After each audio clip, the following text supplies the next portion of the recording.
Basics students, इस video में मैं 2021 एनटीएससी का जो पेपर था उसका एनालिसिस करूंगा और आपको सॉल्यूशन बताऊंगा कि इसका आंसर भी क्या होगा। आप मैच कर सकते हैं कि आपका आंसर करेक्ट है या नहीं।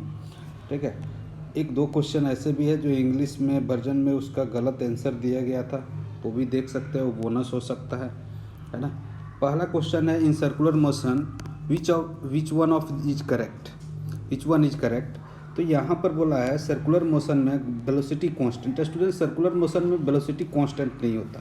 जब भी कोई सर्कुलर मोशन होता है तो वहाँ पर क्या होता है, एक बॉडी जो है हमेशा स्पीड अगर कांस्टेंट भी है, अगर इस मान ले रहा हूँ कि ये देख ले 20 मीटर पर सेकेंड इधर की तरफ है, अब थोड़ा देर के बाद इधर 20 मीटर पर सेकेंड हो जाएगी, तो डायरेक्शन क्या हो रहा है, चेंज हो रहा है। अगर किसी भी क्वांटिटी का मैग्नीट्यूड अगर चेंज भी नहीं हो रहा लेकिन डायरेक्शन चेंज हो रहा है तो वेक्टर क्वांटिटी वो क्वांटिटी चेंज हो जाता है। तो यहाँ वेलोसिटी नहीं हो सकता। एक्सेलरेशन का डायरेक्शन हमेशा स्टूडेंट सेंटर की तरफ, इसका अगर यूनिफॉर्म सर्कुलर मोशन की बात करें तो सेंटर की तरफ एक्सेलरेशन होता है, उसका हमेशा डायरेक्शन चेंज होता है, तो वो भी कांस्टेंट नहीं होता, डायरेक्शन चेंज होता है।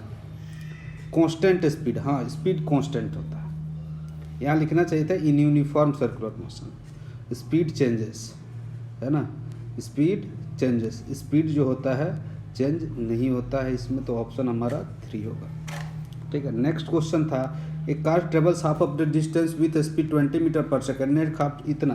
तो एक तो फार्मूला से डायरेक्ट बच्चे कर लेते हैं 2v1v2 divided by v1 plus v2, average जो ये हमारा एवरेज स्पीड का फार्मूला हो जाता है। ठीक है, तो 2 इंटू वी1 का वैल्यू 20 हाफ ऑफ डिस्टेंस और v2 का वैल्यू कितना 30 डिवाइडेड बाई दोनों का सम v1 प्लस v2 50, 0 से 0 कैंसिल हो गया, अब ये हो जाएगा 4, तो 24 metre per second, option 3 correct होगा। और दूसरा है कि आप ऐसे कर लें कि हाफ ऑफ डिस्टेंस इसको आप x मान लें, इसको भी x मान लें हाफ डिस्टेंस को। अब ये टोटल डिस्टेंस कितना हो गया 2x, और इसमें स्पीड कितना है 20 मीटर पर सेकेंड v1 का वैल्यू, और इसमें है 30 मीटर पर सेकेंड। तो t1 कितना लगेगा, यहाँ से यहाँ ट्रेवल करने में टाइम कितना लगेगा x डिवाइड बाई 20, और t2 का वैल्यू कितना हो जाएगा x डिवाइडेड बाई 30। तो एवरेज स्पीड का फार्मूला क्या होता है, total distance divide by total time taken. तो टोटल डिस्टेंस कितना हो जाएगा, ये हो जाएगा 2x divide by total time x by 20 plus x by 30, यही फार्मूला आ जाता है। एक करेंगे तो ये आ जाएगा 2 इंटू 20 इंटू 30 डिवाइडेड बाई आपका 50 आ जाएगा, सेम आंसर आएगा 24 मीटर पर सेकेंड। स्पीड पूछा ना, एवरेज स्पीड पूछा है। नेक्स्ट क्वेश्चन है स्टूडेंट्स, नेक्स्ट क्वेश्चन है कि the boy travelling with speed इतना मीटर हैविंग एक्सेलरेशन इतना मीटर पर सेकेंड स्क्वायर, यहाँ स्क्वायर लिखो, the speed of the body after 2 second is. तो आपने पढ़ा होगा कि इनिशियल वेलोसिटी u प्लस 80 होता है, तो इसका एक्सेलरेशन 4 मीटर पर सेकेंड, तो v इक्वल्स टू यू का वैल्यू 20, a का value 4 into 2 28 metre per second हो जाएगा। ये तो बच्चे वाला क्वेश्चन है, ये ऑप्शन डी करेक्ट हो। नेक्स्ट क्वेश्चन है, the weightage of the body is given 9.8 newton, weight दिया है इतना g 9.8 metre per second square, then mass of the body. अरे तो वेट इक्वल्स टू क्या होता है, आपने पढ़ा होगा, वेट इक्वल्स टू होता है student mg, mass into acceleration due to gravity. तो वेट दिया है 9.8 newton equals to mass into 9.8 acceleration, m का वैल्यू कितना हो गया 1 kg, option 4 correct. Flying body है, फ्लाइंग बर्ड हैज। अब देखो कोई भी बर्ड किसी हाइट पर अगर फ्लाई कर रही है, ठीक है, अगर किसी हाइट पर फ्लाई कर रहे हैं ग्राउंड से, मान लो h हाइट है, तो पोटेंशियल एनर्जी तो होगा और वेलोसिटी भी है, तो काइनेटिक एनर्जी हाफ mv² तो होगा ही, तो पोटेंशियल एनर्जी mgh तो होगा ही, प्लस काइनेटिक एनर्जी होगा, तो दोनों क्या होगा, both kinetic energy and potential energy, option C correct हो। 2 बॉडी हैज मास इतना इतना, kinetic energy same, kinetic energy same है। तो स्टूडेंट हमने फार्मूला पढ़ा था काइनेटिक एनर्जी का, आपने पढ़ा होगा, काइनेटिक एनर्जी हाफ mv² होता है, यहाँ लिख देता हूँ, काइनेटिक एनर्जी हाफ mv² होता है, mv² होता है, तो m² से डिवाइड कर दे, मल्टीप्लाई कर दे, क्या हो जाएगा mvp हो जाएगा, momentum divide by 2m equals to ke। अब का तो p हमें निकालना लीनियर मोमेंटम का रेशियो, है ना। तो P1 इक्वल टू क्या होता है, अंडर रूट 2m1 के E1 हो जाएगा। अब P2 इक्वल टू हो जाएगा अंडर रूट 2m2 के E2। अब देखो दोनों में के ही सेम है तो ये दोनों क्या हो जाएगा, डिवाइड कर देता हूँ, कैंसिल हो जाएगा, बच जाएगा under root P1 by P2 equal to under root M1 by M2 हो जाएगा।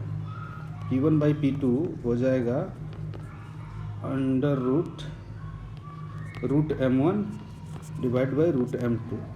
M1 का वैल्यू कितना है 2 kg 2 है, और M2 का वैल्यू कितना है 4 है, तो 1 बाई रूट 2 हो जाएगा। ठीक है, 1:√2। ठीक है, तो हमसे पूछा है same kinetic energy, the body है same ratio of kinetic energy, तो क्या हो जाएगा P2 हो जाएगा अंडर रूट, ये ऑप्शन हो जाएगा √2:1 हो जाएगा। Ratio of gravitational acceleration on the surface of earth and moon is. अब देखो यहाँ पर एक्सेलरेशन ग्रेविटी क्या होता है, अर्थ जो होता है ना वो 1/6 होता है स्टूडेंट, 1/6 होता है। Gravitation on the surface of earth, surface of earth पर ज़्यादा होगा तो 6:1 होगा स्टूडेंट। अरे जी का वैल्यू अर्थ पर ज़्यादा होता है ना, जी एट अर्थ इक्वल टू जी होता है, और जी एट मून कितना होता है, g/6 होता है। तो दोनों का रेशियो निकालोगे तो 6:1 हो जाएगा ना। ठीक है, weight of a wooden block is W, then apparent weight of the body on floating water. अब देखो यहाँ पर एक मान लो कि इसमें फ्लोटिंग बॉडी है स्टूडेंट, तो अपरेंट वेट इसका कितना होगा, 0 होगा। ऐसे भी आप लोग जानते हैं, अगर मान लो कि एक बॉडी है फ्लोट कर रहा है, तो हमारा स्प्रिंग बैलेंस कनेक्ट कर दिया, इससे फ्लोट कर रहा था, तो इस पर बॉयंसी फोर्स ही क्या कर रहा था, इसका mg को बैलेंस कर दे रहा था। तो स्प्रिंग में कोई स्ट्रेचिंग आएगा क्या, मान लो कि ये इसको टेंशन से डिनोट कर रहा हूँ, तो T + B equal to mg होना चाहिए था, और B और mg इक्वल है, तो T इक्वल टू क्या हो जाएगा 0। अरे B को राइट साइड भेजूंगा तो तो इक्वल था, क्योंकि फ्लोट कर रहा है, तो mg किसके बॉयंसी फोर्स के इक्वल हो रहा होगा। तो यहाँ क्या हो जाएगा, वेट हमारा 0 हो जाएगा। वो मेजर किसको करता है, वेट मेजर करता है टेंशन को, स्प्रिंग बैलेंस हमारा टेंशन को मेजर करता है। अब तो बॉयंसी फोर्स ही मैनेज कर दिया उसको mg को, तो कहाँ से होगा। हाँ, तब होता है जब अपरेंट वेट आता है, जब उसका डेंसिटी ज़्यादा होता है, वो बॉयंसी फोर्स मैनेज नहीं कर पाता, तो बॉयंसी फोर्स घटने के बाद उसमें से जो वेट आता है उसको हम लोग अपरेंट वेट बोलते हैं, है ना। एक्चुअली ये होता है, अगर ये डूब जाता तो ऐसा सिचुएशन हो सकता था कि अपरेंट वेट पर कुछ बढ़, फ्लोटिंग बॉडी का तो 0 ही हो जाएगा, क्योंकि बॉयंसी जो ऐड कर दिया उसमें स्प्रिंग बैलेंस कनेक्ट करेंगे तो 0 ही दिखाएगा रीडिंग, क्योंकि उसको तो कोई स्ट्रेचिंग होगा ही नहीं स्प्रिंग में। Okay, simple pendulum displacement is equal to kinetic energy. अब देखो सिंपल पेंडुलम का जब एक मैक्सिमम एम्पलीट्यूड पर जाएगा तो इसकी वेलोसिटी क्या हो जाएगी, अरे वेलोसिटी मैक्सिमम यहाँ पर होता है, यहाँ पर एम्पलीट्यूड जब ये होता है तो 0 हो जाता है, तो काइनेटिक एनर्जी ½ m × 0 का स्क्वायर, ये 0 हो जाएगा। ऑप्शन 2 करेक्ट होगा। इस बार का फिजिक्स पेपर बहुत ईजी था। अब देखो यहाँ पर heat and work done, heat discovered by D joule. Student इसमें शायद ये डॉक्टर जूल ने किया था, है ना, ये इंफॉर्मेशनल है। The focal length of convex lens is 20 cm. The image formed is double the length of the object, the distance of object from the lens. अब ये फोकल लेंथ दिया है convex lens student, convex lens focal length हमें दिया है double the object, है ना, double the object, the distance of object from, अच्छा कन्वेक्स लेंस है, तो यहाँ पर डबल द ऑब्जेक्ट है, यानी हमारा f और 2f के बीच में होना चाहिए। f 20 सेंटीमीटर है, ऐसे भी देखो f और 2f के बीच में रहता है, तभी हमारा जाके f यहाँ रहता है, 2f है, इसके बीच में अगर ऑब्जेक्ट को रखेंगे तभी इसका इमेज मैग्नीफाइड होगा। तो ऑप्शन में देखें तो हमारा ऑब्जेक्ट डिस्टेंस पूछा है फ्रॉम द लेंस, डिस्टेंस पूछा है, तो हमारा ऑप्शन क्या हो जाएगा 30 सेंटीमीटर हो जाएगा। ऑप्शन ऐसे ही करने की भी जरूरत नहीं है, f और 2f के बीच में एक ही ऑप्शन है 30 सेंटीमीटर, है ना। डिस्टेंस पूछा है, अगर डिस्टेंस नहीं पूछा u का ऐसे कैलकुलेट करेंगे तो u -30 आएगा स्टूडेंट, है ना। ऐसे कर लो, मैग्नीफिकेशन का formula height of object equal to -½ हो जाएगा, सॉरी 2 टाइम्स है तो -2 हो जाएगा मैग्नीफिकेशन, और ये v by minus v by you के इक्वस टू -2 हो जाएगा, तो v इक्वस टू 2u हो जाएगा। अब formula 1/v plus 1/u equals to 1/f लगा ले, है ना, लगा ले, आपका आंसर आ जाएगा वो 30 सेंट। मैं तो ऐसे ही कर दूंगा यार सीधे, इसमें तो करने की बात है, डबल हो गया, मैग्नीफिकेशन बीच में ही हो सकता है और दूसरा ऑप्शन पॉसिबल ही नहीं है। 20 फोकस पर आ जाएगा, फोकस पर इन्फिनिटी पर इमेज बन जाएगा।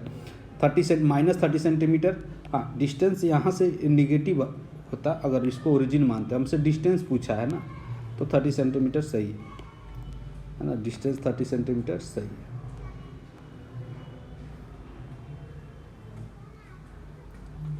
डिस्टेंस 30 मीटर सही है। The intensity of the ball will decrease when the ball resistance is connected. अब देखो, अगर बॉल रेजिस्टेंस को, intensity of the ball will decrease when the resistance is connected in series. देखो series में connect करोगे ना तो पोटेंशियल ड्रिफ्ट घट जाता है स्टूडेंट। इसके अक्रॉस, ये मान लो कि इसका पोटेंशियल 0 है, इसका पोटेंशियल v है, तो इसके अक्रॉस पोटेंशियल ड्रॉप ये जो होगा इसमें कुछ डिवाइड हो जाएगा, इसका v डैश हो जाए, तो इसके अक्रॉस पोटेंशियल ड्रॉप v नहीं होगा। लेकिन आप अगर पैरेलल में कनेक्ट करते हैं, पैरेलल में, तो सारे रेजिस्टेंस के अक्रॉस हमारा पोटेंशियल ड्रॉप सेम होता है। अगर इसको 0 माना तो ये भी 0 0, इसका पोटेंशियल v तो ये भी v और ये भी, क्योंकि आइडियल वायर है बीच में, तो इसके अक्रॉस भी पोटेंशियल सेम है, इसके अक्रॉस भी पोटेंशियल सेम है, तो किस में घट जाएगा, इसमें पोटेंशियल ड्रॉप घट जा रहा है ना, तो इंटेंसिटी किस में घट जाएगा, intensity of the ball decrease when resistance in series. ठीक है, तो एक क्वेश्चन था स्टूडेंट। एक और क्वेश्चन था कि जो मोटर दिया था वो क्वेश्चन हमारा गलत है, इंग्लिश वो पूरा सिर्फ एम्पियर करंट दिया, वोल्टेज नहीं दिया, तो हम पावर नहीं निकाल सकते, है ना। अगर हमें दिया रहता वो करंट भी दिया है तो power equals to voltage into I, उसमें सिर्फ करंट दिया है ना, वोल्टेज नहीं दिया तो कैसे निकल सकता। और एफिशिएंसी होता है power output, efficiency equals to होता है पावर, इसी पर बेस्ट क्वेश्चन था, power output divided by power input, power input.